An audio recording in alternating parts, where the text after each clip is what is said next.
Мы говорим на русском языке каждый день. А когда он появился? Что, князь Владимир 1000 лет назад тоже на нем говорил? Кирилл и Мефодий вроде придумали алфавит. А как его придумать, чтобы все сказали: да, отлично, будем такими буквами писать? Если Русь была киевской, почему в Киеве говорят не по-русски? Как появились слова «хлеб» и «беспредел», и буквы «ё» и «твердый знак? И, конечно, откуда взялся мат? Попробуем быстро разобраться в истории русского языка.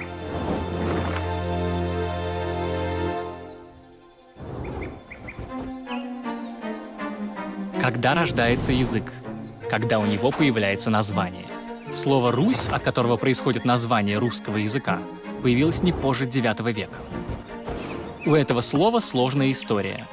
В X веке им часто называли скандинавов, которые были элитой древнего государства. Славян тоже, но не всех сразу. Еще в XI веке новгородцы могли сказать, что отправляются в Русь, когда ехали из Новгорода в Киев или Чернигов. Впрочем, в начале второго тысячелетия вообще все славяне еще могли понимать друг друга без переводчиков.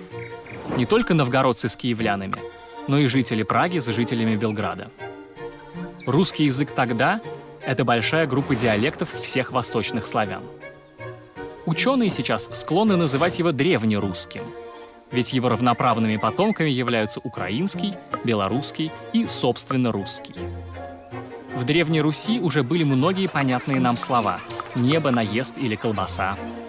Но еще не было таких привычных слов, как водка, если или например. Древнерусская грамматика сильно отличалась от нынешней. Ее обломки мы видим во многих выражениях. Жители Руси могли звать Жирослав или Братанек. А вопрос «Привет, у вас двоих все хорошо?» мог звучать так: «Целовь, здорово ли еста?» А вот чего никогда не было, так это русских существительных, начинающихся с буквы «А». И русских слов с буквой «Ф» тоже нет. Все такие слова заимствованы. Уже в самый древний период в русском было множество слов, пришедших из других языков. Например, из германских, и балтийских, или из греческого, связанной с христианской верой, но и с бытом тоже. Или даже из народной латыни.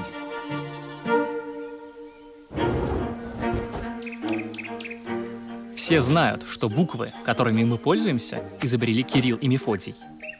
Однако не все подозревают, что сами они не были русскими и вообще никогда на Руси не были. Кирилл и Мефодий — двое братьев-греков из Византии, которые в IX веке решили перевести для соседей славян Библию. А для этого нужна была письменность. Братья изучили, какие звуки используют славяне, и создали для их обозначения буквы. Вот такие. Что, непонятно? Это потому, что Кирилл и Мефодий создали не нашу с вами азбуку, а самую первую версию славянского алфавита — глаголицу. Позднее, когда стало ясно, что новый алфавит сложноват, буквы заменили, чтобы они больше походили на греческие. Новый алфавит назвали в честь Кирилла, хотя придумали кириллицу, скорее всего, не сами братья, а их ученики. Но одних букв мало, нужен язык, который был бы понятен славянскому читателю, но одновременно мог бы отразить всю сложность библейского текста. И Кирилл и Мефодий создали такой язык, опираясь на тот славянский диалект, который знали с детства. Конечно, это был не диалект далекой Древней Руси, а язык южных славян. Южнославянские диалекты понятные, но другие. Там, где у восточных славян было молоко, у южных млеко, где ворота, там врата, где лодка, там ладья, где ягненок, там агнец и так далее. Язык, который создали Кирилл и Мефодий, называют старославянским. Это очень важно. Старославянский — это не другое название древнерусского. Это язык родственный, но другой. Он сыграл решающую роль в становлении русского языка, потому что стал письменным языком на Руси. При князе Владимире на Руси принимают христианство, и начинается обучение языку священных книг. А при Ярославе Мудром появляются первые книги, созданные именно здесь, на восточнославянских землях. С этого периода ученые обычно называют этот язык церковнославянским. В голове у образованного человека было двоемыслие.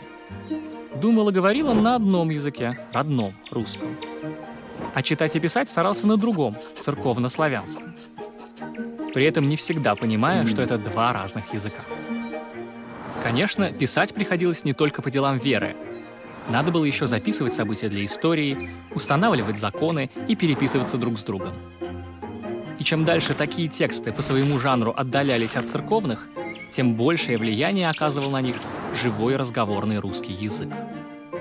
Больше всего его следов в берестяных грамотах, записочках, которые 1000 лет назад восточные славяне пересылали друг другу, чтобы попросить денег в долг, поделиться важными новостями или признаться в любви. Примерно как мы в современных чатах и мессенджерах. Церковно-славянский язык так долго жил рядом с русским, что в результате оказал на него огромное влияние. Сейчас мы вообще не ощущаем, что такие простые слова, как овощ, власть, одежда или время пришли к нам из другого языка. Без церковнославянского в современном языке у нас не было бы так много слов с двумя корнями, вроде православия или человеколюбия. Ни причастий. Мы не могли бы сказать «горящий», только «горячий».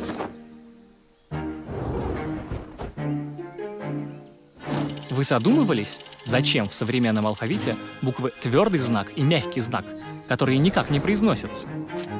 И почему до Октябрьской революции твердый знак писали на концах слов? Дело в том, что в древнерусском языке твердые и мягкие знаки, их называли «ер» и «ерь», были гласными. Только в отличие от всех остальных гласных, скорее всего, произносились менее отчетливо, как-то так.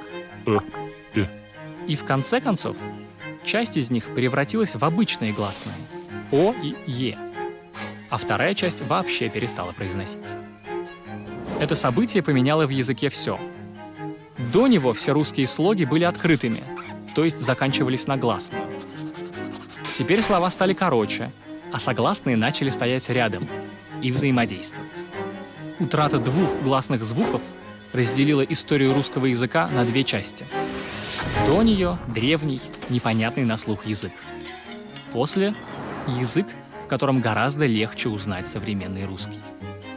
В XIII веке на Русь пришли татаро-монголы. Однако и до них в языке было немало тюркских и несколько монгольских слов. Даже слово «орда» появилось у нас до Орды. Мы взяли его у половцев. Сначала оно значило всего лишь группу кочевников, и лишь позднее стало означать армию. А ордынцы занесли в русский язык новую порцию тюркизмов, связанных с экономикой и государством. А вот чего они точно не занесли, это матерных слов. Невинные русские люди, которые не матерились до татар, это настоящий миф. Матерные корни древние, славянские. К XIV веку древнерусский разделяется на 3 больших зоны, из которых появится 3 разных языка. Конечно, язык был неоднороден и раньше, однако границы диалектов проходили совсем по-другому. И Киев и Владимир были во многом ближе по языку друг к другу, чем Владимир к Новгороду. Однако история распорядилась по-своему. Часть восточных славян оказываются на территории Великого княжества Литовского. По политической границе между ним и Московской Русью проходит и граница языковая. По одну ее сторону складываются украинский и белорусский языки, а по другую — русский. Наш русский язык сложился из 2 диалектов — говоров северо-востока, Москвы, Владимира, Ростова, и говоров северо-запада, Новгорода и Пскова. Если бы не новгородские говоры, возможно, мы бы сейчас говорили не «на руке», а «на руце», не «помоги», а «помози». А если бы победил один только новгородский диалект, мы бы говорили не «Иван», а «Иване», не «у сестры», а «у сестре». Из русского языка уходит все больше древних черт. Исчезает сложная система времен. Вместо 2 будущих и множества прошедших — по одному. Язык теряет способ грамматически показать, что предметов не 1 и не много, а ровно 2. Двойственное число исчезает, остаются только единственное и множественное. На юге и в центре Руси распространяется аканье. Мы перестаем произносить все гласные звуки четко. Не «молоко», а «молоко». А к XVII веку отдельная гласная «ять», которая произносилась примерно так «и», постепенно пропадает в живой речи, совпав с «е». В XVII веке Киев — центр учености и законодатель церковнославянской нормы. Благодаря киевлянам мы произносим слово «бог» так, как произносим. Через Киев на Русь импортируется европейская культура. Например, польские слова. Польский становится языком, который должны знать просвещенные дворяне. Или, как они сами бы себя назвали, шляхтичи. И через польский проникает и множество латинских слов, которые нужны для ученых занятий. До XVIII века русские люди все еще пишут в основном по-церковнославянски. Но его положение уже не так устойчиво. Некоторые талантливые авторы могли комбинировать в одном тексте русские и славянские элементы для изысканных стилистических игр. А студенты первых академий прекрасно понимали, что церковнославянский — это не культурная форма русского, а просто другой язык.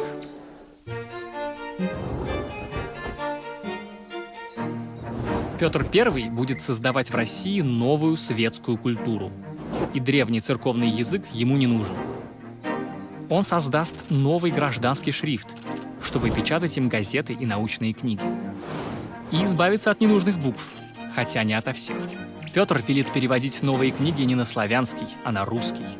И редакторы сурово убирают из текстов все «еже», «аще» и «егда». А еще новая культура — это новые смыслы, для которых старые слова не подходят. Как быть, если вы хотите написать любовное письмо, но в письменном языке у вас для этого есть только слово «похоть»? Начиная с Петра, в русский язык хлынул поток заимствований. К польскому влиянию добавилось немецкое. Все это — новая жизнь. Рисовать, танцевать и фехтовать — это занятие молодого дворянина. Петр строит флот и привозит слова из голландского и английского. С Запада приходят не только новые вещи, но и новый образ мыслей, а для его выражения нужен новый синтаксис. После смерти Петра выяснилось, что далеко не все мечтали расстаться с церковнославянским. Его защитники говорят: «Этот язык — часть нашей культуры, давайте найдем ему место». В простой речи славянские слова использовать, конечно, не стоит. Зато они пригодятся для торжественных поводов. Например, для восхваления монарха в стихах. Там и надо писать не «город», а «град», не «смотри», а «воззри». Ближе к концу века у архаистов появляются противники. Они считают, что писать надо так же, как говоришь. Не око и чело, а глаз и лоб. И раз произносишь «орел», не пиши «орел». Для этого специально придумывают букву «ё». Начинают спорить две партии. Для новаторов главный враг — славянские слова. Их считают не торжественными, а грубыми. Для архаистов главный враг — заимствование из французского. Вместо галош надо говорить макроступы, а вместо пара — двоица. В этом споре победили все и никто. Поток иностранных заимствований в русский язык не остановился. А многие славянские слова адаптировались к новым смыслам. Раньше слова «ангел», «страсть» и «прелесть» были только про религию, а теперь они еще и про любовь. Зато, благодаря новаторам, у нас появились Евгений Онегин и лозунг «Православие, самодержавие, народность». А благодаря архаистам — переводы Библии и Илиады. Идеальное равновесие достигается в 1830-х годах в прозе Пушкина. Это язык, на котором одинаково свободно можно писать и повести, и статьи, и говорить. А Лермонтов, герой нашего времени, делает этот язык мейнстримом. Впрочем, его сразу оказывается недостаточно. И уже Гоголь насыщает свой язык просторечными, устаревшими и диалектными словами, чтобы изобразить на письме устную речь. Причем какого-нибудь очень необычного рассказчика. После этого русская проза пойдет по двум большим дорогам — дороге Лермонтова и дороге Гоголя. Французский — язык международного общения, еще начиная с XVIII века. А потому главный язык аристократии. У русских офицеров, бравших Париж, было такое идеальное произношение, что парижанки принимали их за французов. А Лев Толстой принадлежал к золотой молодежи, которая отличала своих по безупречному французскому выговору. Потом он будет этого очень стыдиться. Из европейских языков в XIX веке приходит много философских и общественно-политических терминов. Научные термины так популярны, что становятся известны всем. В середине XIX века все больше новых социальных групп начинают активно говорить и писать, и расшатывать сложившиеся нормы. В ответ на это нормы стараются упорядочить. Весь век выходят академические словари, грамматики, пособия по орфографии. Их цель — четко зафиксировать значение слов и сказать: эти слова годятся для газеты, а эти — только для разговора, а эти уже устарели. Так язык становится более предсказуемым и общепонятным. Нотку разнообразия внес Владимир Даль, который впустил в свой словарь много просторечных и диалектных слов. Современники не очень оценят, но после его смерти словарь Даля станет символом богатства русского языка и источником слов для Есенина и Солженицына.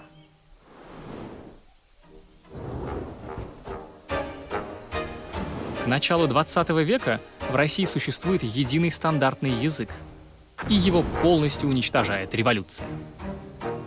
К «Трибуне» и «Газете» получили доступ новые социальные группы, которые не очень хорошо справляются с языком, как персонажи Зощенко. В язык хлынули аббревиатуры, новые канцеляризмы, военная терминология, а также политический и даже блатной жаргон. Впрочем, советское государство быстро наведет тоталитарный порядок не только в обществе, но и в языке. Еще в 1918 году отменяют ять, и с точкой и твердый знак на концах слов. Но по-настоящему орфографию унифицируют в 1956 году. Выходят словари Ушакова и Ожегова и справочники Розенталя. Это норма, на которую надо ориентироваться. Все дикторы радио и телевидения говорят одинаково. В стране происходит масштабная урбанизация. Мужчины с разных концов страны вместе служат в армии. Из-за всего этого начинают массово вымирать русские диалекты. Зато у многих больших городов появляются свои отличительные особенности. И теперь все знают, где батон, а где булка, где бордюр, а где поребрик. Все советские нормы сметаются в перестройку. Как и в Петровскую эпоху, язык ищет новые слова для новой жизни, чтобы говорить о бизнесе, финансах, досуге и сексе. И на помощь приходит новый интернациональный язык – английский. В 90-е, как и после революции, рушатся все языковые иерархии. Из телевизора звучит нелитературная речь, мат печатают свободно, криминальный жаргон используют все, от чиновников до академиков. В 2000-е языковой хаос немного устаканивается. Вместо security снова говорят «охранник», а новые выражения вроде «эффективный менеджер» становятся штампами и спокойно смешиваются с клише прежней советской эпохи. Зато бурно растет интернет, в котором молниеносно распространяются новые слова, новые мемы, новая грамматика и орфография. Чаты стирают границу между письменной и устной речью. В социальных сетях творцом языка может стать каждый. Что же будет с русским языком в третьем тысячелетии? Никто не знает. В эпоху интернета изменения происходят так быстро, что, возможно, язык изменился за эти 18 минут, что вы смотрели ролик. Эй, вы меня все еще понимаете? Если да, ставьте ролику лайк. Лойс, кек. Как это называется у вас в будущем? А еще посмотрите